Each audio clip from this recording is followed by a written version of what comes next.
Thank you, Lawrence, for a great speech. You really matched the theme of cisgenders in detail. Now is the time to introduce our third speaker. Our third topic is embracing the difference, and Hae Won Kim from Grade 12 will be giving us a speech about it. Please welcome Hae Won to the stage.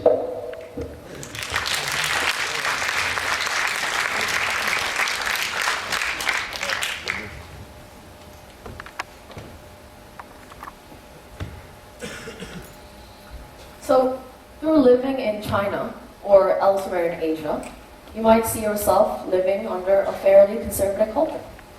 And as a Korean, this culture has been a significant part of my life.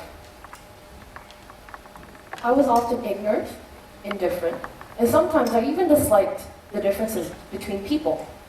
So I never took an effort into understanding other people's beliefs and cultures. But things have started to change when I came to China.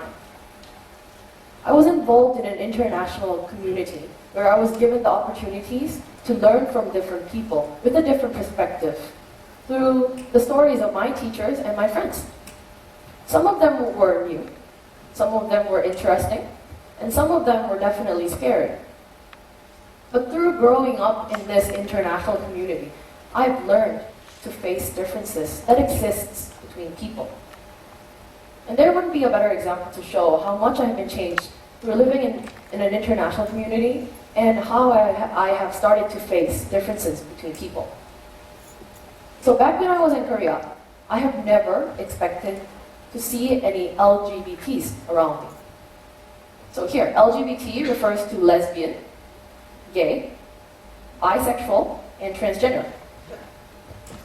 And I'll use the abbreviation LGBT for this talk today. So it was my middle school, and I had this really nice friend. He was a guy, and he used to be my best friend. And we were so close to each other that close enough that one day he confessed me that he was gay. And even though I've known him for quite a long time, I couldn't understand him. I just couldn't understand him. So I immediately stopped talking to him because I thought he was wrong and I thought I was right. But after a few years of living in the international community full of differences between culture, belief, and all sorts of stuff, I realized that he wasn't wrong or he wasn't abnormal.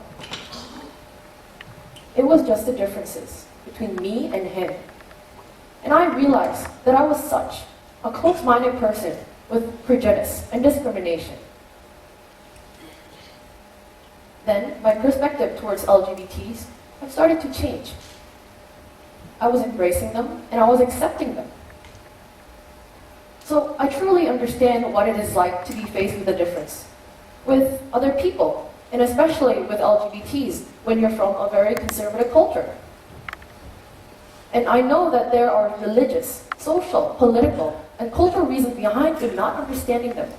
But what we have to keep in mind is that because it is just the difference between us and them, it just cannot change anything. The reason, whatever the reason is, it just cannot change the fact that they're LGBTs because they're born to be and meant to be like how we are born to be like this. So, a few years ago, I watched a campaign video insisting the rights for LGBTs.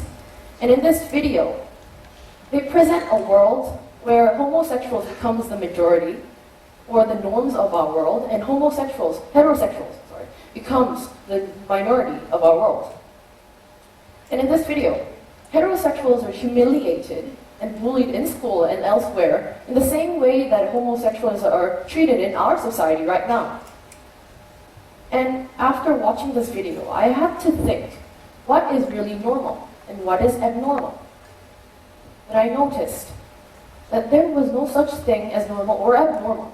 It was just the difference just between people. But it was our society and our world that normalized us to think that it is common, it is normal for men and women to love, but it is not for LGBTs. But I believe that LGBTs are people with differences that are nothing wrong or nothing to be ashamed of. And just as we try to embrace the differences between race, nationality, and all sorts of stuff, we have to embrace the differences between LGBTs and accept their sexual identities and preferences.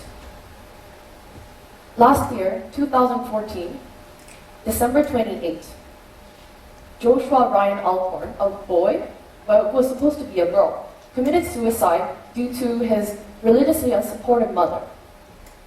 And he said, "The only way I will rest in peace is if one day transgender people aren't treated the way I was, they're treated with valid feelings and human rights."